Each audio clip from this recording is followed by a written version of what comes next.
It's another week, Mark. Come closer to me. There Anything we go. you say, big boy. Did you put deodorant on? I did. I went to the gym before we... You didn't go to the gym. This is how I look so incredible. You liar. Look at these arms. The guns. Put those guns away. They're like made out of rocks. If rocks were like really sort of flabby and kind of soft to the touch and couldn't lift anything. Rocks can't lift anything, can they? That's true. You can lift more than a rock.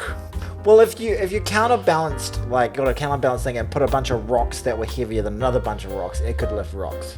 Would that be the rocks lifting the rocks? Is it the mechanism though?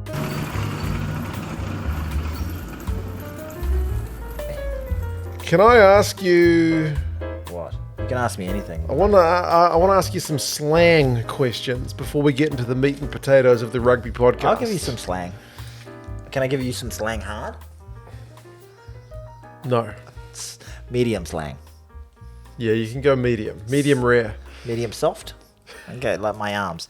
Anyway, yes. So, I don't know if you watched this is partially connected to the rugby, Okay. but at the Springboks All Blacks game, Oh, you at talk one about point rugby in the, way one too point in the quickly. game, they pan to the crowd, Yes. and there sits the ginger ninja himself, Stephen Kitsoff, Oh, yeah. and his missus, his missus It's just... is just chatting away, and she is like fully into whatever story she's saying, and he And is then Martha couldn't believe what size it was. I And know.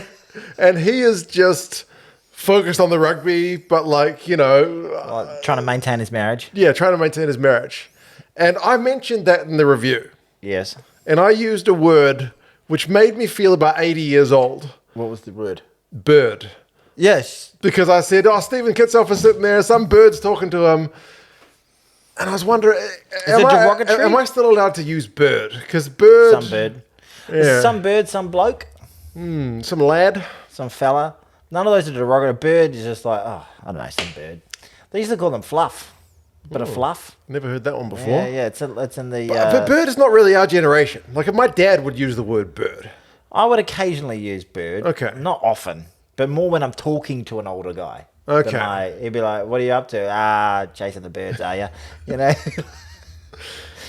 Yeah. And then I'll be as like, soon as I said and it, then I I'll was say like, like, I don't. The birds run too fast. as soon as I said it, I was like, I don't know if I... Then I went, it's up lady, because I was Some like, lady. I don't know if I'm supposed to use second that questioned word. yourself Yeah, in this. it was like 5 a.m, so I wasn't going to start the I recording think- again, but I was like, oh, I might be borderline with that word. I think we should immediately cancel you for that. That's the end of Cancel 2 cents rugby.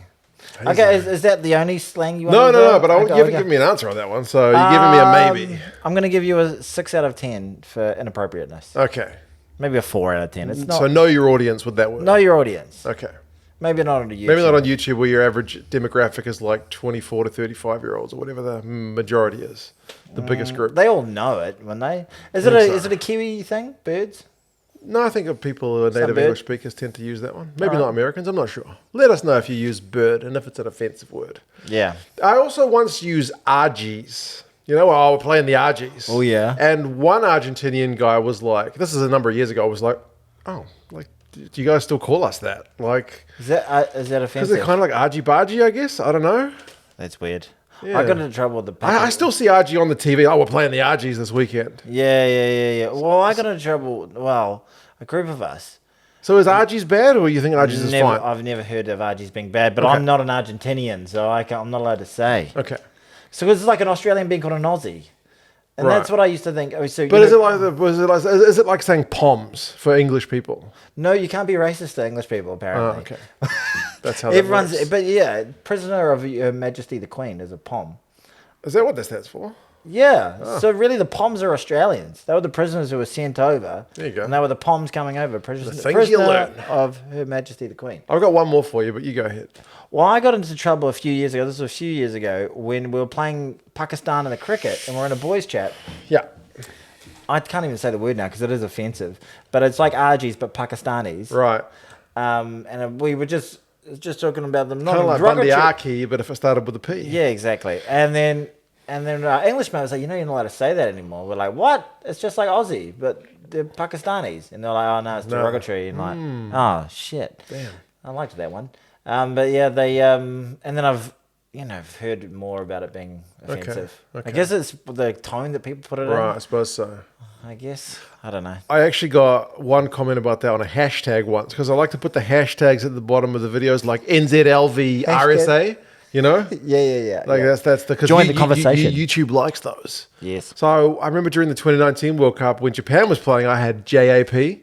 Jap. The old Japs, but Jap is not allowed anymore. It's supposed to be JP. What about if you're talking about that little slit at the top of your penis? Goodness me, Tony, it's on my channel. There's no swearing in that. Well, you know what the name of that is? That's actually racist as well. Okay, so don't do that. It's a Jap's eye. Have you heard that? I've never heard that before in my life. You never heard that? Thank you, YouTube, for demonetizing this video. The I've never heard that before in my life. where- Stop! You're gonna get demonetized. Has anyone else heard that before? I apologize. I realized it was inappropriate. After Definitely demonetized. It was a good YouTube channel while you had it. Thank you for that. I've literally never heard that before in my life. But no, the acronym for Japan is JPN, not JAP. Oh, really? All right. Yeah, I guess that since World War II, that one's not really been that good. The other word I've never heard before in this context. Someone said in the comment of one of my videos, like, you're a joiner. Like, joiner's like a carpenter, right? Like does a joinery. cabinet maker. Yeah. Someone was like, you're a joiner, if you know what that means. And I was thinking, I don't know what that means in this context. The name was clearly a South African name. And he was like, take off that cap and take off that jacket. Because it was the review of the Boks win. I was wearing the Boks jacket. Does he mean like a bandwagoner? Mayme. Like not a fixer and a joiner, as a cabinet maker. I guess he was trying to say, like, if you're not South African, don't wear the gear. Which is only the second time in the history of this channel that someone's told me, don't wear that gear if you're not, like, a true fan. Well, that's amazing. The other time was an Irishman. Okay. Yeah. And he got a lot of shit in the comments. People Did this guy get shit? I didn't check if there were any replies, but I just didn't get the Irishman went a bit harder. I'm shaking my fist at you. Yeah. Whoever did that. You got a lot of people sticking up with you last week when you said that someone said you need to put more personality, less stats. Yeah, that's true. We love you the way you are. Exactly. Oh, Love a stat, less entertainment. and the bad thing about it was my shadow account that said it in the first place. So It was you. I know. All right. Well, look. Are we done with the... No, is there more? No, have you ever heard Joiner? I've never heard Joiner. But Joiner. I assumed it was also like some kind of bandwagon fan. I didn't realize RG was bad. We all learned a bit about the male anatomy and a slang term for that. So we've all gained something out of this, haven't we? Or you've just lost about 6 minutes of your lives. Well, potentially. Hopefully you were like jogging or something while you're listening to this, so you got something out of it. Yeah. Hopefully you were doing something that was going to benefit you physically. Chopping some vegetables or... Maybe you were having sex. And do you reckon anybody has listened to this podcast while having sex? I think mostly taking a dump. Yeah, definitely there has been shit coming out of people's asses, but I don't think anything's going into any orifices while we're speaking. If there is, comment below, let us know how you went. Well done.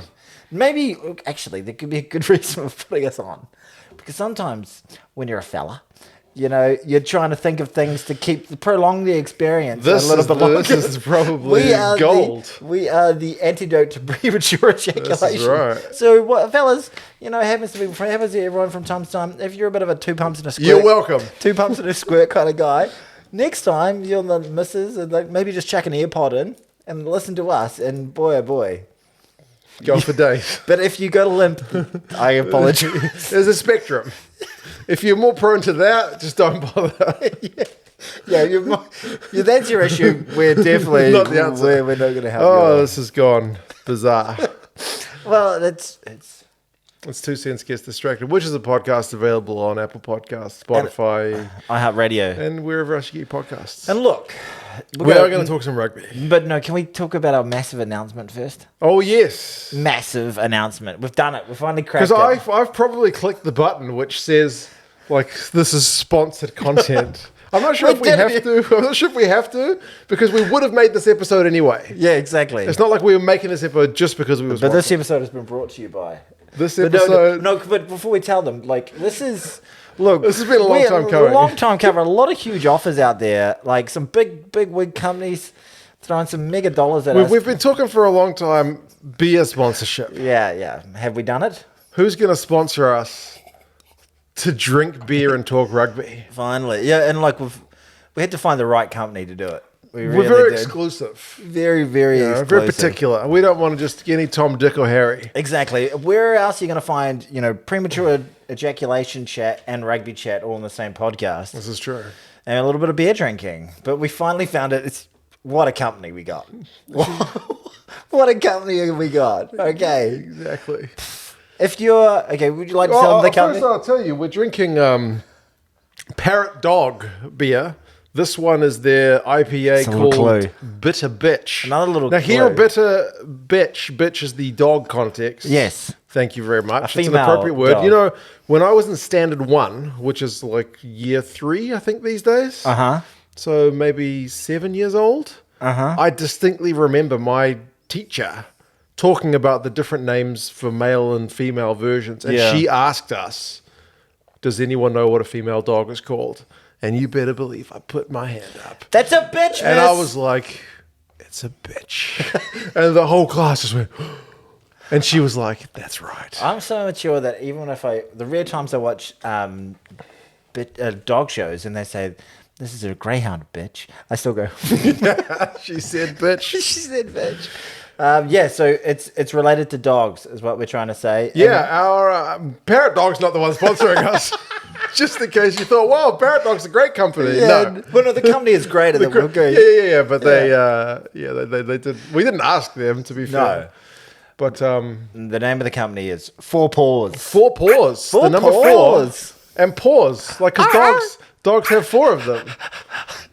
And look, They're based in Whangarei, which Yeah. is it's up in Northland. so if you're in Whangarei, If you're in Whangarei and you have a dog with preferably 4 paws, but I assume they would take dogs if they had... what if they have an animal that identifies as a dog? I don't actually know. What if We'd have I identify as a dog and I want someone to walk me while I'm in Whangarei? You have to go on the waiting list. This is a very...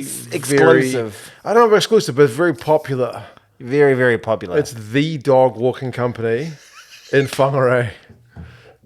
They have a Facebook page yeah, with a whole bunch of bitches on there.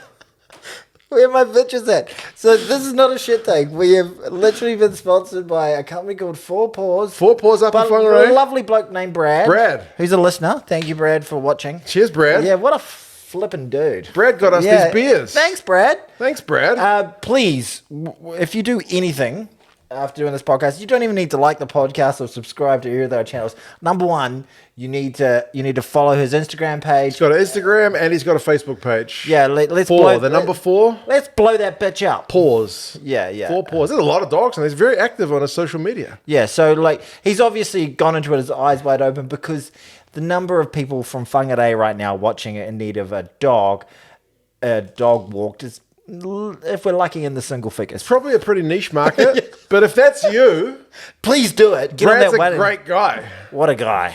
What a guy. So cheers again, Brad. But even if you're outside the area, just because he's showing support for us, please go into follow his Instagram page. Give him a like. Give him a like. Comment on his videos. Tell him that Tony and Mark sent you from 2 Cents Gets Distracted.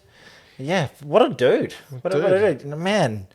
Loves walking some dogs, man, and it's like I love walking dogs. It's a big thing. I Got a lot of dogs on there. I would want to know if people identified as a dog, would he walk them? That's the question. That's a big question. Maybe the other dogs wouldn't be so happy about it. That's right. How does he manage it when he's got like some like smaller like yappy dogs like Shih Tzus and Chihuahuas and Like whatnot? with the old German Shepherds and stuff. Yeah, I don't getting actually in know. there, getting in there with It'd the be a big tricky old, business. do you But know- then he from the photos, he clearly takes them all out into like, some open, spacious areas and lets them run wild. all right. Well, I don't know if he lets them run wild, but he lets them run around. He lets them all off their leash and just says, "Go, Go at it, guys. If you love something, you let it go. It comes back." No, but all the dogs look happy as. Yeah, it's got a waiting list up there. So if you're up there, if you're visiting New Zealand with your dog, Yeah, Whangarei. It's a lovely place. So Whangarei is up north, Yeah. if you're wanting to know a little bit about New Zealand geography. Famous All Blacks from Whangarei, Ian Jones, the Camo Kid, Norm Maxwell. Norm Berryman. Or was it Norm Berryman? It's one of the Norms. Maxwell's from down south. Oh, okay. I know it was one of the Norms. Storm Norman. Is it? And Renee Rangers from up in Northland? Yeah, that's right. The Goings. Oh, yep. There's been a few. Yeah, and there's probably more that we can't think of right at this very Is moment. Big Red from up Glenn in Jackson? Northland? No, Big Red from the... Oh, yeah, Glenn Jackson. Tito Ortiz. No, From the Blues. No, wasn't Tito's... Big Red. no. What's his name? Tom Robinson. Was he from Northland? He played for Northland. I don't know if he was from Northland. He had a Northland vibe. Oh, Tamati Williams was born in Northland. Yes. There we go. Love a Northland. Go Northland. Go Brad. Go Cheers, for Brad. balls. Ow, ow. We appreciate it. All right. Look, we've done our sponsorship obligations. We have. What a legend. We've talked a bit of bollocks. We've talked some shit. Yes.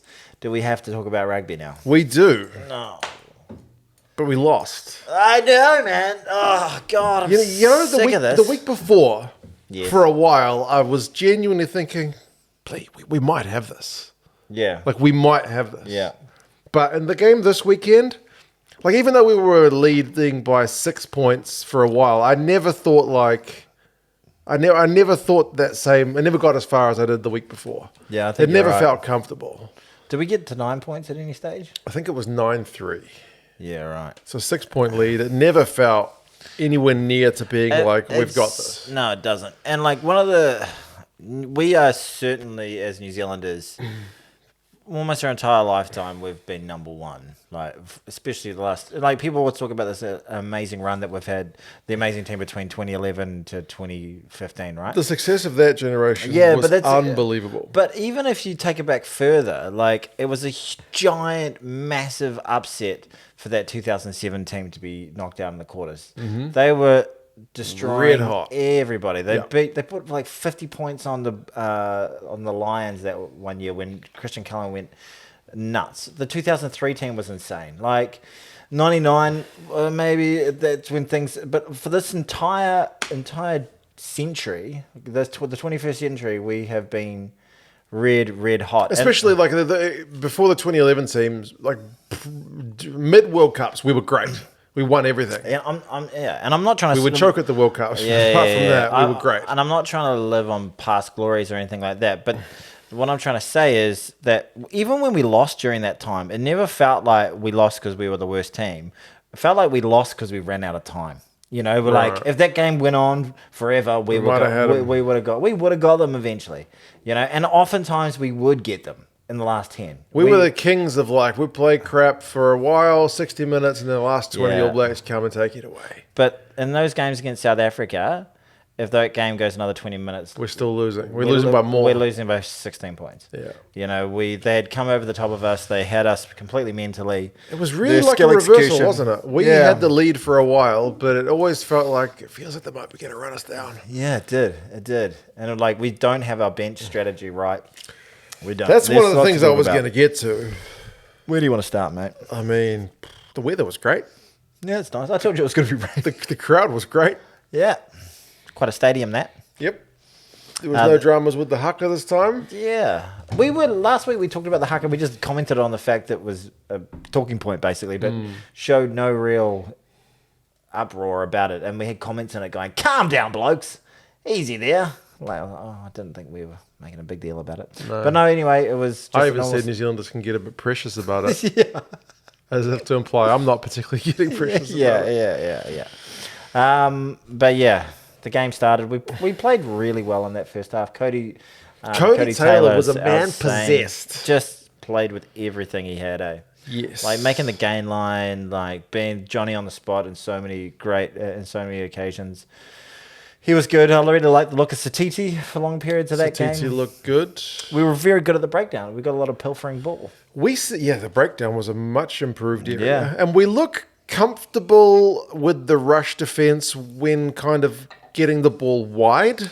Yeah. But we don't get the ball that far forward. We don't. We're not penetrating. New Zealand teams in the past under the rush defense looked genuinely uncomfortable with ball in hand. So we didn't look uncomfortable, but Australia really struggled to get penetration, like you say. Yeah.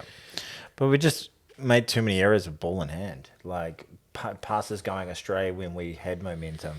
You know, there'd be so many times we'd do 2 or 3 things good and look like if we can string 3 or 4 more plays together, we could create a try scoring opportunity. But pass would go astray, we'd drop a ball, and then we ended up just going set piece to set piece to set piece. And they were better in the scrums than us. Scrum was shaky early. It did pick up a bit. We got a bit better at the scrum, but we never at best we kind of got parity. We never really got dominance. We disrupted the line out really well. Yeah, that part was really pleasing. I mean, I know they've got a lot we of were locks good in that out, first half. We earned the lead. Yeah, so that's 2 weeks in a row. Especially on the breakdown work. Like the week before, we only got 5 penalties. Like they got penalised 5 times the entire game. Yeah, I think this week just gone, it was like 7 times they got pinged in the first half, and a lot of those were at the breakdown. Yeah. And that was able to, get the scoreboard ticking along with old D-Mac. And D-Mac looked like he had his kicking boots on early on. He did in the first half. But that's 4 losses now. But okay, I'm jumping the gun again. So yeah, we're pretty good in the first half. They've been a bit poor in the first half. They've been dropping ball. They've been not competitive at the breakdown. Their lineout's been scrappy.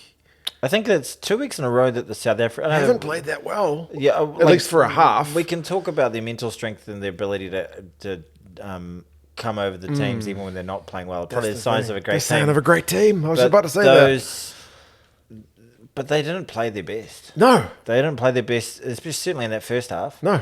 And we were playing good. This is what we used to get it the other way around. We would be playing crap. The other team would be playing out of their skin, pretty well. Yeah, and they would be ahead, and then we'd just down. Find a way just to get it done. Yeah, but it didn't happen that way. Second half, dude, we're not that team anymore. Second half, we're not used to being not the best. This is true. Like it's really hard for us to accept that that team is just better. Yeah, we're not as good. And what did you make of the call to go for the long penalty at the start of the second half?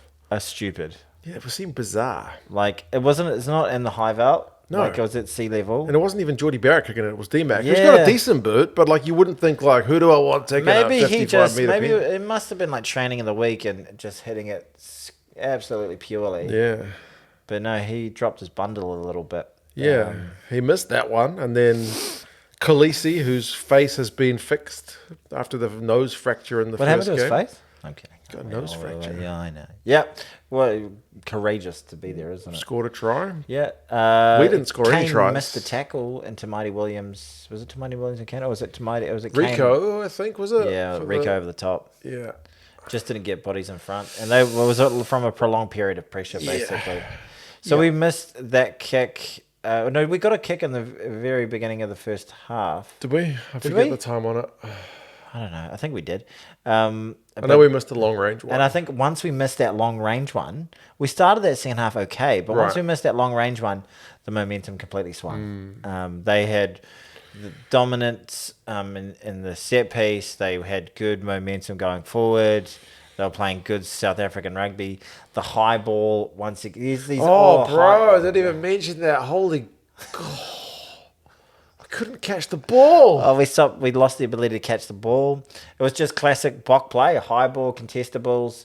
You couldn't get them back. But you combine that with then like Cheslin Colby throwing it at line-out time. Yeah, that was odd. What the heck?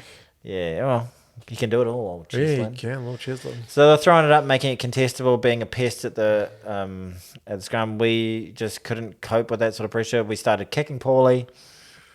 They continued to punish us. Our discipline got worse and worse. Mm-hmm. It wasn't good. But then, old Villy LaRue, what did he get sent? Oh, that's right. He got sent off for my favourite, the intercept. I thought both yellow cards were a bit shit, to be honest with you. I know they're both technically right.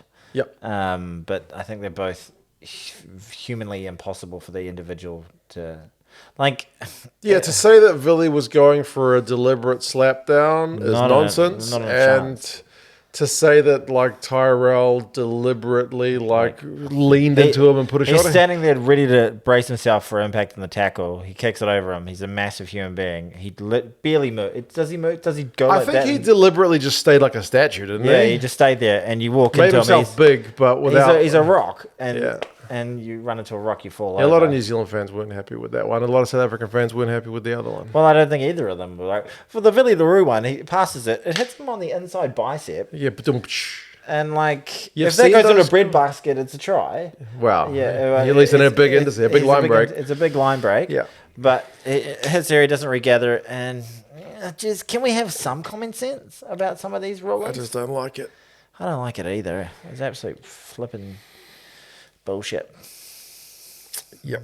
Anyway, it is what it is. So But they go off. we couldn't score during the yellow card period. They had that disgustingly, and I was like, "Oh well, fuck it.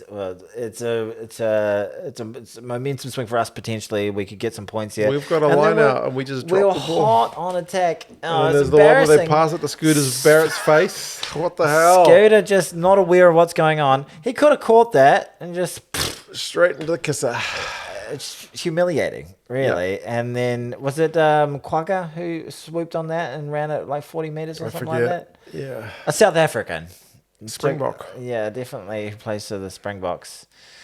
Punished us, and then it was just all one-way momentum, and we never really looked like never fired any more shots in that. Malcolm second Mark half. scored a try from a maul. Yeah. Sever Reece wasn't going to stop him even. Sever Reece also got a yellow card. Jasper that's Vester right. also got a yellow card. I think- Sever Reece didn't have his best game for the All Blacks. No, I don't think he did. I think Sever Reece deserved that. It's a Yeah. tough one. You're going up and your clips are going. But still, but that's a yellow card all day that's long. a yellow card. Yeah. What was the Visa one? Oh, that was He tackled Ratsuma off the ball when in we a had try a line carrying break going. opportunity. Yeah. Those ones I can live with. Yeah. But yeah, the other two I thought were nonsense. Yeah, but what an incredible perseverance and belief coming from the Springboks. And you might... If you're a Springbok fan sitting there watching that game, do you feel like even though you're 6 points behind, you still feel like we should get this? Yeah. Like That's what we used to have as All Blacks fans. I used to love it back in the day when a game would start and we looked a bit flat and we'd go down, 14, 18 points sometimes, and you'd be like, oh shit, this could be a good game. Yeah. And it wasn't like, oh shit, they're gonna run away with it. It was like, this will be epic now. We'll have an epic comeback. And you'd be excited about it. It's almost like giving them a bit of a lead to see if we can run it down. Yeah. It's giving someone a head start. I'm faster than this guy, but if I give him 50 meters, you reckon I can if we still were beat him? 18 points down against South Africa in that game, I would have been like, oh no, my world's closing in. We're on me. dead And and it buried. was such a weird feeling knowing that we don't have the mental capacity or maybe the cattle to be able to close out this game against a team fired up full of belief. It's a different kind of thing than belief. And that's what the Springboks are right now. And they're in a habit of winning, and they always say winning's a habit. We're in a losing habit. Like, we've lost 3 out of the 4 rugby championship games. And one of the things about New Zealand and New Zealand rugby fans and all that sort of stuff, losses are not accepted. They're not acceptable results in any capacity, and we're ruthless on New Zealand teams that lose, All Blacks that lose. Yeah. I don't feel like we're being as ruthless as we would have been. If Fozzie was still in control right now, He'd be getting more grief than Razor is be right getting now. so much more grief. Yep. One of the things that makes us great is that we're just brutal on you have to win. What's Razor's report card saying, man? I know they're rebuilding and all this sort of shit, but we're losing games. Yeah. And we're not meant to. So it's not a pass mark, is it? Yeah. I think at the moment with Razor, the part of the reason he's getting more of the kind of free pass is because he comes into the All Blacks job with a great record. In Super Rugby. Like, Fozzie comes into the job as like, I was the assistant for the last 4 years, which is not that impressive.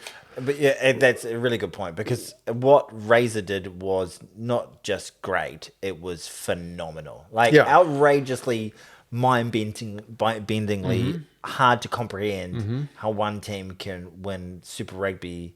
When it was at its pomp against South Africa as well in some of those years. They did it in Joburg against the red-hot Lions side. Albeit with Cocker Smith getting a red card. Yeah, insane that they were able to do 7 titles in a row. So we all had this kind of expectation that he was some sort of magic man. And he still may be. Maybe this is the year we look back on and go, well, I'm glad he had that year. It's good, like, I've looked recently back, Andy Farrell's first year with Ireland was lackluster. Russie's initial time with taking a Springbok side, which was in a really bad place, it didn't just go like, he didn't just have phenomenal success from the get-go. Yeah. So I think that might be why Razor's getting a Thanks, little Brad, for the beers, mate. A little bit less kind of pressure on him. But still, you can see in the press conferences, like the journos are starting to ask him harder questions than he was first appointed. And he's not as buddy-buddy with them as he was. Like, he's asking, what's the context of that? Like when they're asking questions like, oh, what do you think about this guy or whatever? He's like, oh, do you think the New Zealand public will be disappointed with your results? Depends on what context you look at it. If you think about the fact that we're bringing in a lot of great young players. He's asking for examples, like, oh, did you think this was not up to scratch? He's like, oh, give me an example. Like, he's testing them. Well, that's what it should be. I suppose so. You shouldn't. He shouldn't just be all softballs. It shouldn't be like, oh, you're incredible. It shouldn't be like, every press conference is like he's just won the World Cup. Yeah, it should clearly be some sort of contentious relationship bench, there. He doesn't have faith in the bench. Oh, man. He didn't bring on Derry. He brought on Almua only during the HIA period for Taylor. Taylor was playing at the 80th minute. played okay when he came on. Yeah, he had that one line-out throw, win a Rye. Yeah, okay. They had 2 line-outs lost the entire game. One of them was the last play of the game. They didn't put Newell on for they didn't bring on Newell, and Lomax got yellow carded. So imagine if more fresh legs had been on. Yeah. Like, they didn't use the bench. And remember that game, probably don't, but way back in 2018 when Russie first took over, they beat us down in Wellington. Oh, yeah. Then we went over to South Africa and we beat them with our bench. Yeah. Like, he brought on, like, Elton Yankees. He brought on, like, Damian Willemser, who just started playing. Yeah. He brought on, like, Ambrose Papia, who never really made it as a Springbok. Kind of a weaker bench, whereas we brought on, like, Artie Savia, and I forget who else. We brought on like some gun players. Yeah. And we massively turned it around and won it with the bench. Yeah. It's again, and now it's like the flip. Like, we don't trust our bench. Yeah. Or at least Razor doesn't trust the bench to come on and close out the game. I mean, he brought on TJ, he brought on Bodie Barrett, but he didn't bring on like... I don't think either of them played particularly well since TJ, shut up, TJ. Yeah, he was like... He almost did the same thing again. It's like, he can't talk. You've got the old, you can't talk to me anymore. Yeah.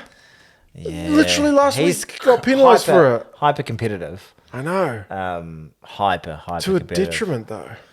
Yeah. Well, TJ Perenara, this is his last year. Yeah. But I mean, if you look at the Bok bench, they're bringing on Malcolm Marx. They're bringing on Lekanyuam. Yeah. They're bringing on Sasha Feinberg and Gomazulu, even though he missed like a sitter. A sitter, basically. Yeah. But yeah, their bench is just providing so much more impact than ours. We shat ourselves mentally. We were like, we didn't have that belief. Like, we didn't have that Kieran Reid, Richie McCaw, Dan Carter to look to go, Jerome Kano to go, follow me, lads. Just if we keep our composure here, we'll get this done. Some people questioning old dog roll as captain. I think that's a fair question right now. Yeah? Yeah, I don't see many outstanding leadership qualities coming from him. I think he was a much better player last year when he wasn't burdened with the captaincy. He's a great Super Rugby captain. That's a different level. Mm-hmm. I think if he's got discipline issues in his game and the odd error here and there on that front, that's not the type of player you need as captain.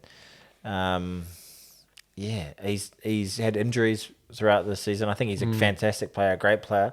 Would be very, very happy to have my fears completely cast aside and him just show some outstanding leadership qualities. Because Sean Fitzpatrick, Richie McCaw, players like this, they were in the game. Mm-hmm. They were in the thick of it. They were making those big plays. They had these talismanic moments where you're like, follow me, lads, let's go.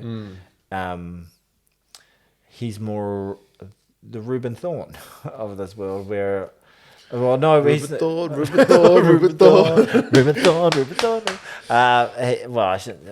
I feel like his play has become a little bit more invisible. I think he put in a big shift at the breakdown. His physicality was appreciated, but I don't know if he created that mana around him of like, boys, let's just keep our heads together, especially considering, I don't know, this is hard to hold against him. He was the guy right at the moment where we needed to keep our composure and put some phases together on their line. Who gets the ball thrown into his face. Who wasn't switched on. And obviously, like, if he's in a cool mind, he catches that and he takes it forward, he flicks it on, but he has half a moment where he's not where he should be, not mentally, and it hits him in the face and it costs us our big moment to grab the momentum and ice the game. So I don't know if I'm being overly harsh. We probably are. Yeah. But expectations are high. They're highest. Are we being too hard because we faced the world champion team, number one in the world, and over there, and we didn't lose by... We're not losing bonus points in both games. We can't. But are the All Blacks not a side that you can ever say, well, we got a losing bonus point? We can't be that team, man. I think one of the reasons that what makes us great isn't a freaking relentlessly expectant public. That... And they go in there. There's a massive fear of losing when you're playing for the All. Well, not that I'm speaking like a former player, but you hear them all say it, like there's a huge fear and it drives you and all that sort of stuff to avoid losses because it's just not expected. We're meant to be the best team in the world. So I think the moment, like I think I've spoken about this in the past, but when I dated, I had a Welsh girlfriend for about 4 years. We lived together, went over to Wales with her and stuff. They loved their rugby, but I watched rugby with them and they'd lose and they'd be like, oh, well, look, I thought we played pretty well today, but, didn't quite get the result. And I was like, that's your problem. Right. Your problem is you're like, well, it was close enough. It was okay. No, freaking, this isn't good enough. Like, high expectations. I think that high expectations is all part of what has to drive a team forward.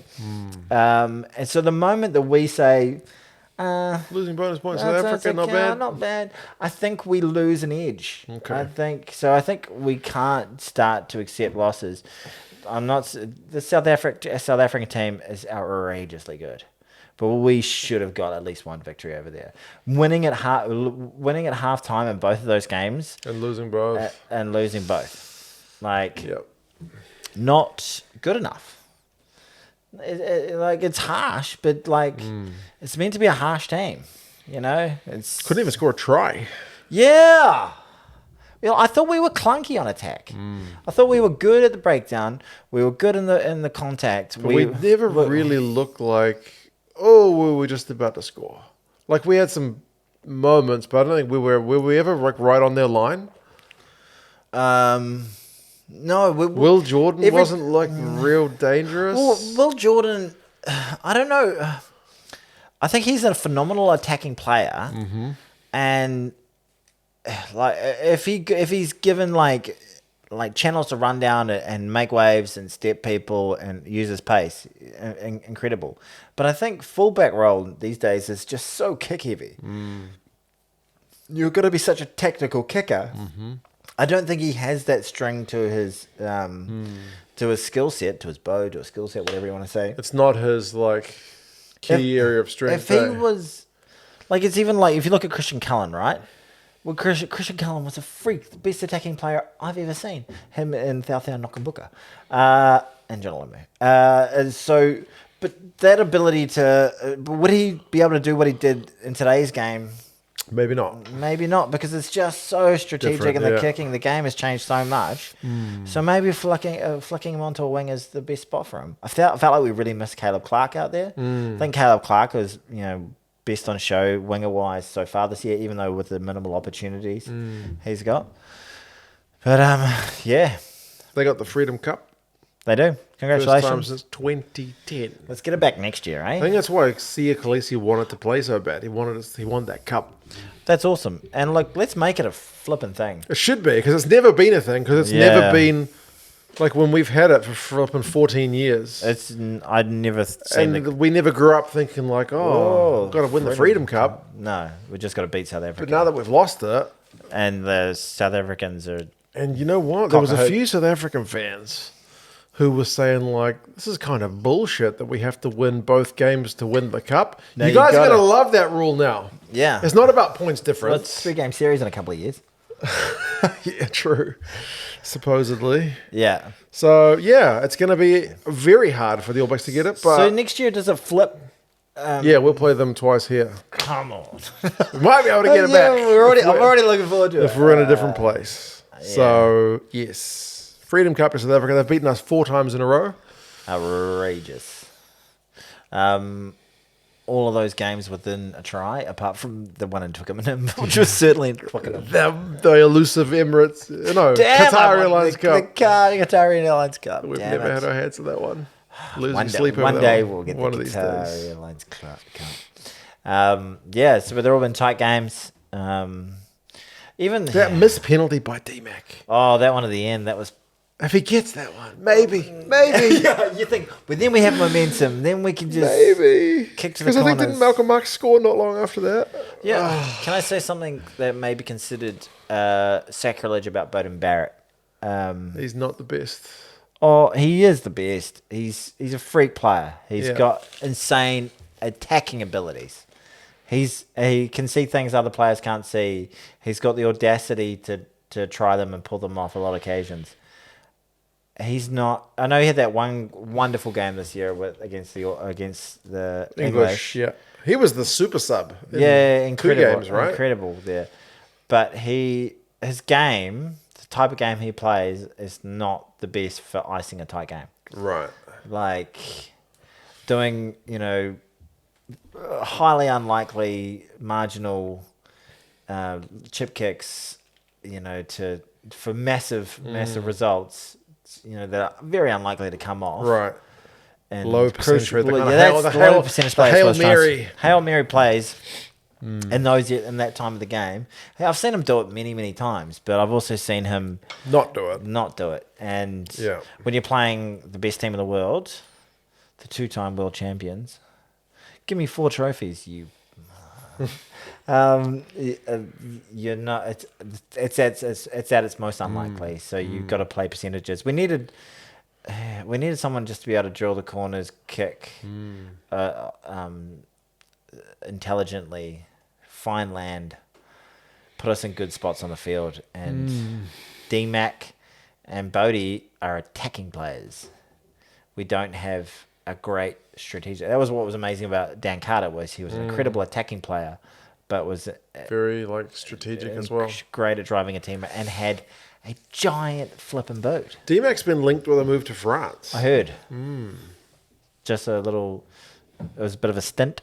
Well done, South Africa. Well done, South Africa. Is there a problem with our competitions that we're involved with in New Zealand? Are we going to be... Everyone is saying Super Rugby sucks, the NPC sucks, that's why we're not competing at this Don't level. get me started on the Battle of the Bridge this week, you sack of shit. Yeah, I know. You bastard. Bryn Hall, eh? That was hilarious. Don't be so smug. Oh, this is the only teams that we have a rivalry. There's actually a big Battle of the Bridge. We'll get to that at the end. We'll get to that at the end. No one gives a shit. Clearly, the current generation of players, like if you look back at our old teams, like if you were picking like a World 15 around like the 2015 era, like there's a number of All Blacks who you would be like, he is the best guy in the world at his position, or he's at least in the conversation. Yeah, and we're having arguments about Dusatoir and Kano. Yeah, exactly. We had Kano, we had Conor Smith, Ma Nonu, we had Dan Carter, Richie McCaw, all these guys, Kieran Reid, like we had a stacked team. Yeah. Whereas Sarvayer on the wing. The current couple, Julian Sarvayer when he was at his peak was, massive unit, but currently... Who makes the World 15 right now? From the All Blacks, Artie Sarvayer is there. Like Tyrell Lomax is not going to make a World 15, but he's a hell of a good prop. You know what I mean? But he's not Cody Taylor? Cody Taylor's up there, but there's other, like Malcolm Marx is certainly ahead of him. You get ahead of him? Oh, for sure. Okay. I think they said Malcolm Marx has scored some stupid amount of tries against the All Blacks alone. Like I can't remember how many tries it was. Damn it's you, a lot. Malcolm. But yeah, there's a lot of... Does any of our wings or outside backs make it in here again? Will Jordan, when he's on the wing for the All Blacks, has been... Talia's pretty good. Yeah, but is he like World 15 good? Who beats him? Does he beat Colby? Like, would you, if you were picking between Colby and Talia, would you pick Talia? I pick Colbs, I probably. think so. Oh, that makes me vomit in my mouth.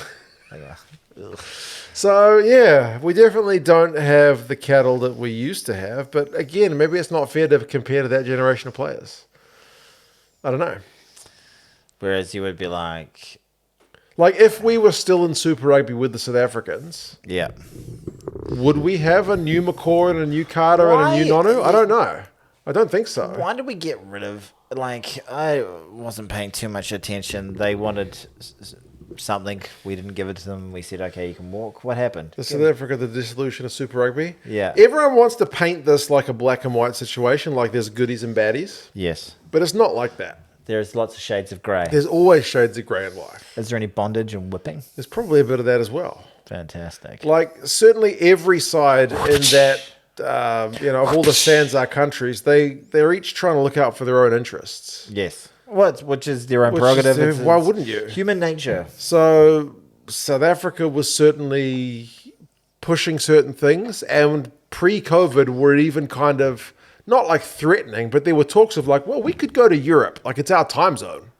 It's not like the move to the URC came out of nowhere only because New Zealand Rugby didn't want them in Super Rugby. Once COVID hit, I feel like New Zealand Rugby did, because New Zealand Rugby felt like the time zones are the killer. No one's watching the games in South Africa. If we can keep things local, everything's going to be hunky-dory.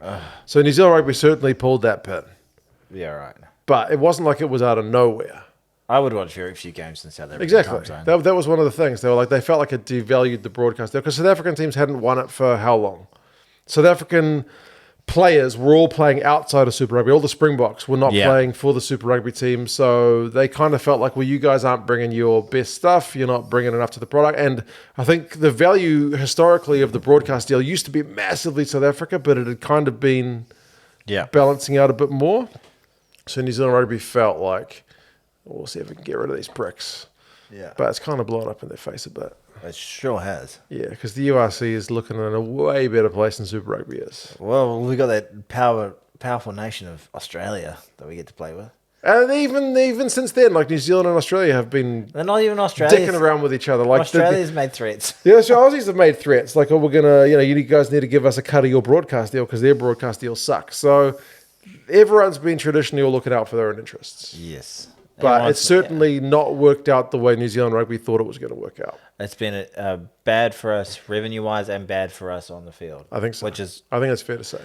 Which in turn makes it bad for us further. Whereas for the South Africans, I think they've kind of got the best of both worlds. Yeah. They get to play their rugby in Europe. There's a bit more money. They got the time zones right. I don't think they got the only thing that sucks for them is the seasons. But yeah, they're playing rugby in summer. And I think for the first couple of seasons, I think it's going to be gone for now.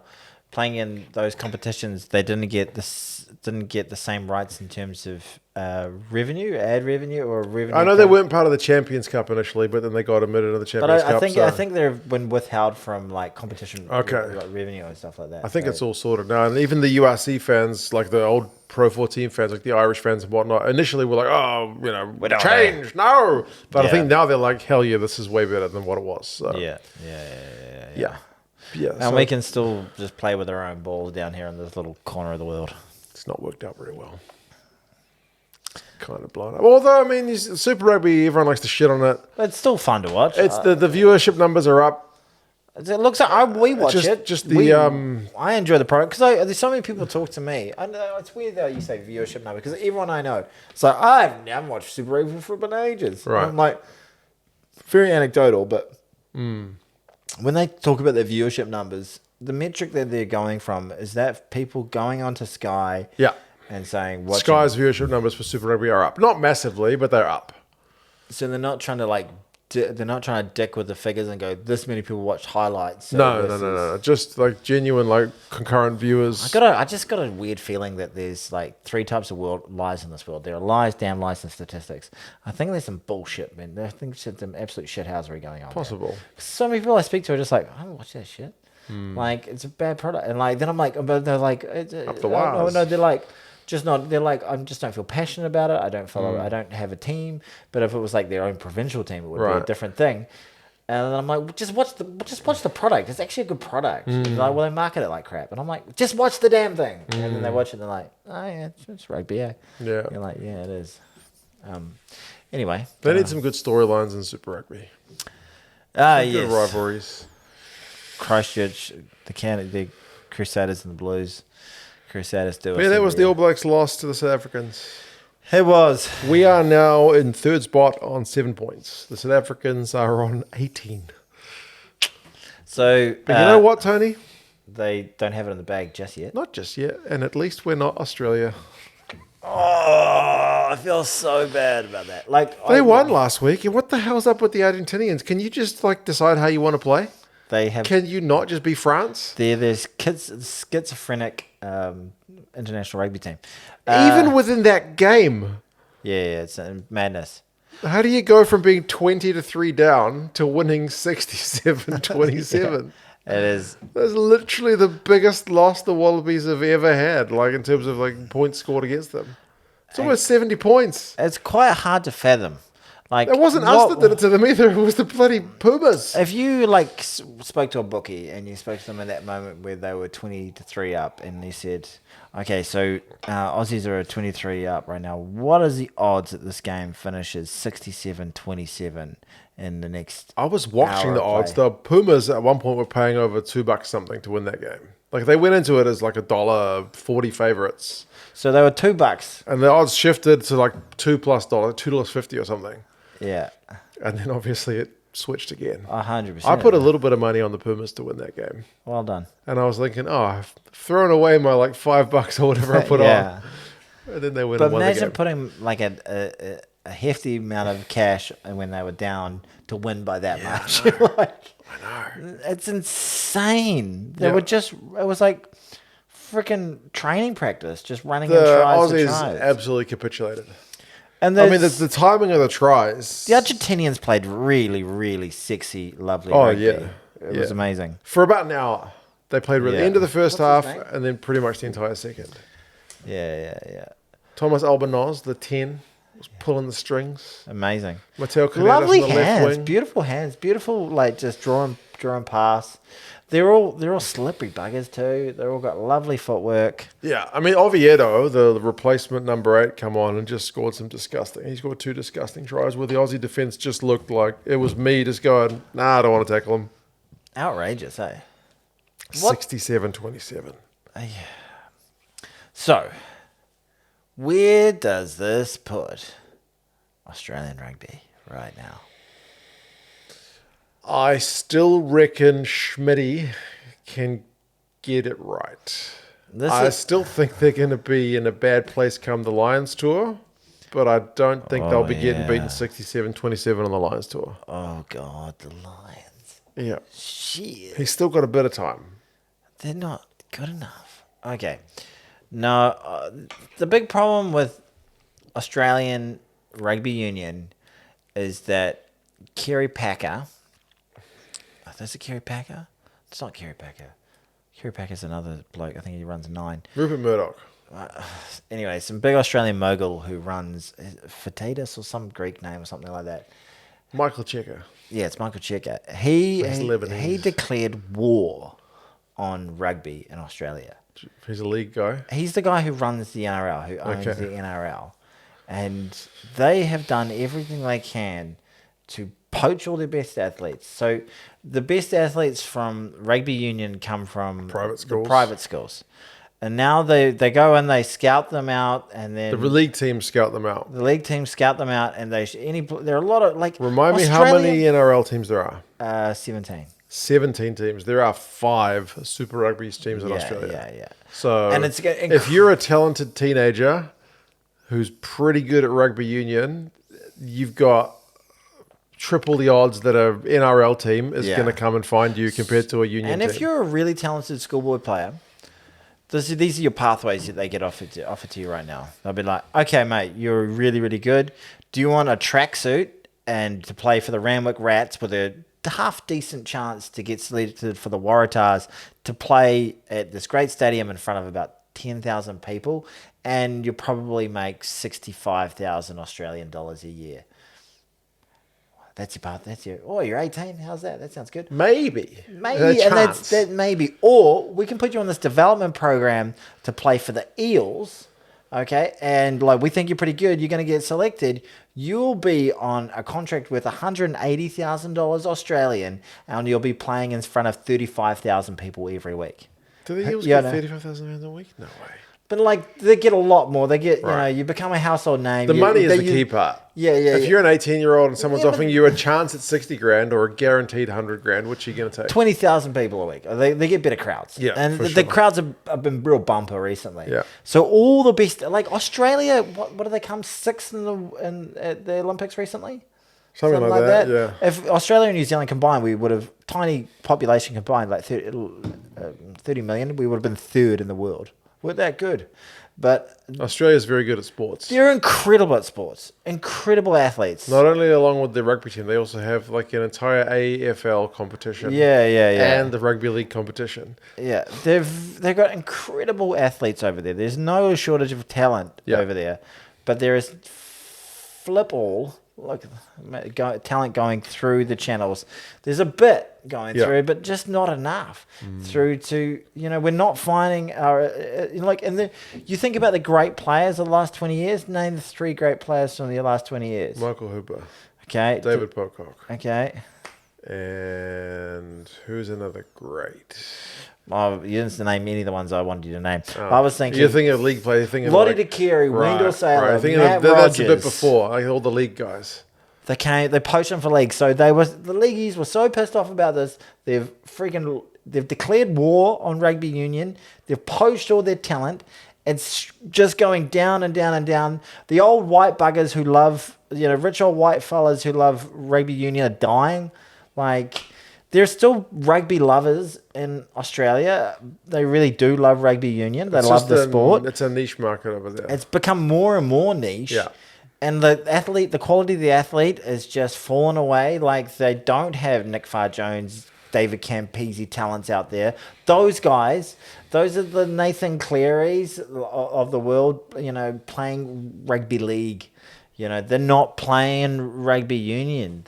Rugby league in Australia, that competition is the biggest rugby code domestic competition in the world. I did a video on it. Yeah, imagine if it's bigger. I did a video on it. It's bigger than the top 14. It's bigger than the Premiership. It's much bigger. It's not even that. It's not even close. Yeah. Imagine if every rugby playing nation had a bigger code, rugby adjacent competition trying to screw them over. Rugby would be decimated. And that's the situation with rugby in Australia. And are they going to be able to bounce back from this? I don't know if they will. I don't know if the heyday of rugby union in Australia is a thing of the past. And they will just get down and down and down. But when we start talking about like, hey, look, do you see they got a scrappy win over freaking Italy last week, and let's hope they can get one over Georgia next week. The Bledisloe Cup will not be a thing of great. It won't be the thing that we strive for every year. It's almost not now. It's a bit of a piss take when they say it means everything to me, bro. Yeah, like. I'm not as pessimistic as all that. I don't think... I am. Sorry. I've gone on a few rants today, haven't I? There's certainly been people telling me since I started the channel in 2018 that rugby union is dead in Australia. So, I don't know. I think you're right. Like, it's certainly tough with the league market the way it is in Australia. But Joe Schmidt is only early on in his time. But Joe Schmidt... He's only one man. Okay, imagine Joe Schmidt... is the coach of Counties Manukau. And Counties Manukau have to play in an international competition. How does Counties Manukau do? Like, they might do better than what they would have done without Joe Schmidt. He's got to do more than just, like, the on-the-field stuff with the Wallabies. He's got to get more ducks in a row with Australian rugby generally. But he can't work miracles. I don't think it's going to be an overnight process, for sure. I feel very... I love rugby league. I really, really do. But I don't like the way that they've absolutely gutted it. Like, they've gone out on the record as, like, saying that they want to take this bitch down. And we're not talking about Brad and his 4 paws. And by the way, he doesn't take bitches down. He takes them for walks. Ow, ow. Check out the Instagram and the Facebook. 4 paws. That's the numeral 4. Is it the numeral? Yeah, the numeral. I have to find the logos and stuff. Yeah, you'll do it. You're a champ. Thanks, pal. But yeah, what about the Argentinians? Because these guys are all playing the rugby all over the world. They don't have a professional game in Argentina. Well, they got the SLAR, but it's not like it's lower level than Super Rugby. They got like a they got like a Mitre 10 NPC level competition over there. And they got a bunch of guys coming from all over the world, and they've scored a shitload of tries. Incredible. Like I thought the rugby that they played was my kind of rugby, sexy, running rugby, spinning it, lovely hands, drawn pass. Very, very sexy. It's like it's going to be interesting watching them play South Africa. Yeah, because you feel like the Pumas, if they've got, like, they could get one real big hiding. Yeah. But there's one game they could give the Boks a real good go. Come on. Come on, Argies. Yeah. Where are they playing? They do one each. So Okay, cool. I think the first one's in Argentina and the second one's in South Africa. I would love the Pumas to win the first one. Yeah. Just give it a little... Just a little bit of spice for the last game. Odds are the Boks, I mean, I think even if they get losing bonus points, they're still going to piss it in. But It'd be amazing. just to keep the competition interesting, just to have that little bit of seed of doubt, it would be great to see the Pumas get a win over the Boks. If they can get parity in the contact... Yeah. they've got really talented... And Rassi might send a real... I think he's talked about sending like a 2-squad thing. Keep one lot in South Africa and send one lot to Argentina. Send a C team. If he sends a C team, they might get beaten. Then, put a cat amongst the pigeons. You never know. Yeah. Although Argentina's still fighting a very uphill battle. We're clutching at straws here. We are clutching at straws, yes. The straws have been clutched. They have. Well done, Argentina. So we got next week. Next week there's no Rugby Championship games. Fantastic. And then we got Bledisloe. What the hell are we going to talk about next week? The Pacific Nations Cup, baby. Did you see Tonga play Fiji? Shit. Over in Nuku'alofa? No, I didn't see it. It was 50 points to 19 to the Fijians. They ran amok. Tonga's got like a good 20 minutes in each game where they can score some points, and the rest of the game, not so much. So they're like the All Blacks minus 40 minutes. Kind of. Okay. Yeah. Right. Like, I think Tonga were 19-0 down, then got it back to 19 all and lost 50 to 19 to put, that's how that worked. There's like a little bit of Australia in that too. Yeah, exactly. Yeah. So there's a lot of guys playing for Moana Pacific, a lot of guys playing for the Fijian and Drua, like all the European guys, apart from Ben Tamiafuna, not playing. Yeah. So, but there's a good little crowd there. I don't know why they're playing at 3 o'clock in the afternoon in Tonga on a Friday. What time is it in New Zealand when that's 3 o'clock in the afternoon on a Friday. Isn't everybody at work? They're going for the home and away market? I don't get it. Yeah. Is that when home and away's on? Why would you not play it on a Saturday? Your door's moving around a bit. We don't even know. Why would you not play on a Saturday? Explain it to me now. Okay, I'm going to come up with a feasible reason why they would not play it on a Saturday. When you're playing it at 3 p.m. when everyone's still at work. Yeah, I think the reason that they don't want to play it on a Saturday is that So it doesn't clash with club rugby? Yeah, was it in Tonga? Yes. Oh, yeah, that's why. Okay. Because no, it's not club rugby. It's because there's Tonga's highest rated TV show, which is That Bitch Has Got Talent, which is it's a dog show. Right. Kind of like Country Calendar? No. They do more sort of strange talent. They're like a dog will come out and do a card trick. Right. Or something That's like cool. that. I like card tricks. Yeah. So then dog doing it, it's even That's impressive. even better. They might do a card trick. They might do a bit of ventriloquism or something like that. It's rough your card. Yeah. Yeah. And watching a dog do ventriloquy with another dog puppet, pretty good. Pretty impressive. Only in Tonga. Okay. So you can't.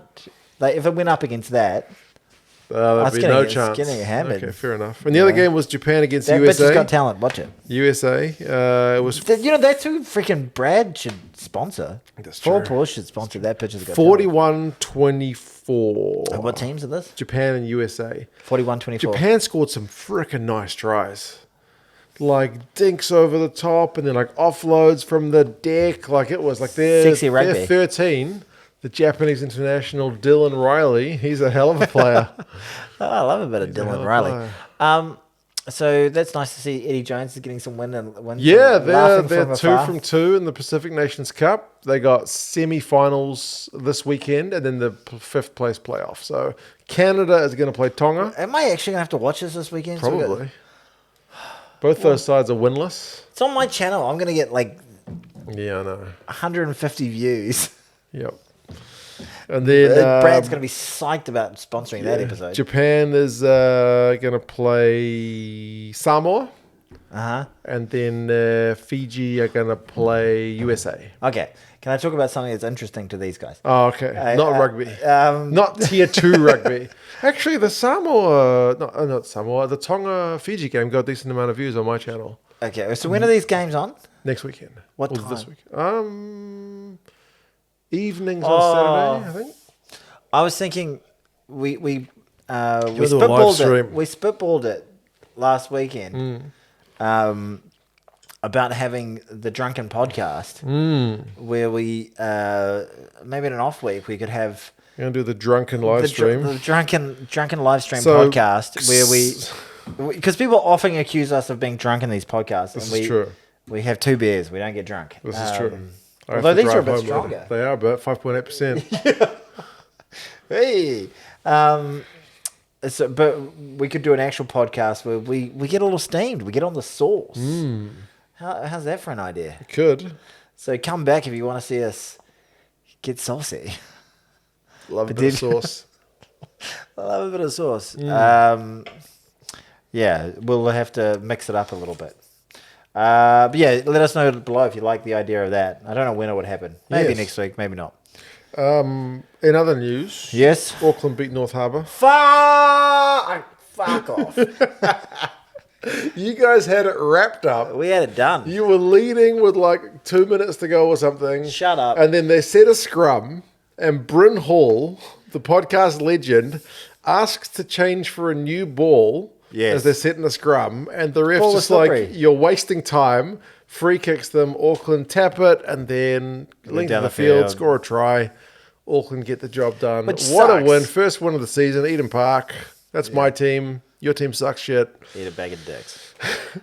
Yeah, it's actually, it irritates me more than you think. Because it's the Battle of the Bridge when I was growing up was a big deal. Was one of the biggest things in the world to me. It was...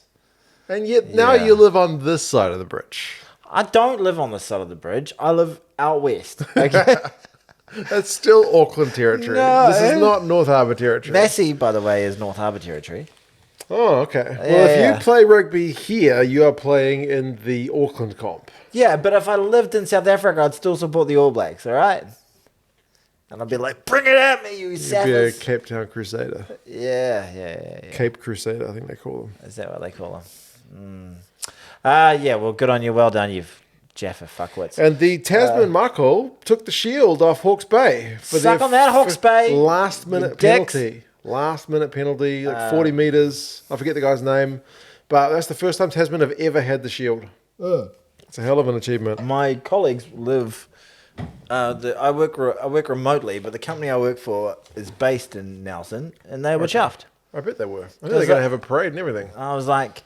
Oh, what about the rugby in the weekend? They were like, it wasn't it great? And I was like, what are you talking about? And they're like, we won the shield. And I was like, shut up. Dicks. We won Super Rugby and we didn't even have a parade. Whereas now Tasman won the shield and they're like, let's celebrate. Yeah, good on them. We didn't have a parade? I don't think so. Yeah, no wonder what it turned out. Apathetic pieces of shit. Apathetic Aucklanders. Yeah. Terrible people. Yeah, I wouldn't have gone. I wouldn't have gone either. All right, I need to pee. What you got anything else to talk about? What time's so no rugby on next weekend? Pacific Nations Cup is on next weekend. Tonga, Canada, 7 o'clock on Saturday. Yeah. Fiji, USA, 10 p.m. Saturday. And then Samoa, Japan, 6 p.m. Sunday. It's my birthday next Saturday. Oh, 41. 41. Gonna make it. Some 41. Yeah. I'm in too deep. Anyway, fantastic work, Mark. Cheers, Brad. Thanks, Brad. You're a legend, man. I'm sorry we had a sad podcast for you, but we will bring all your bitches to Whangarei and take them for a walk. Brad's back next week for next podcast. We'll have some more dog parrot. Maybe get a Pilsen next time so we don't get so. So toasty. Yeah, toasted. All right. Cheers, cut it out. folks. See you later.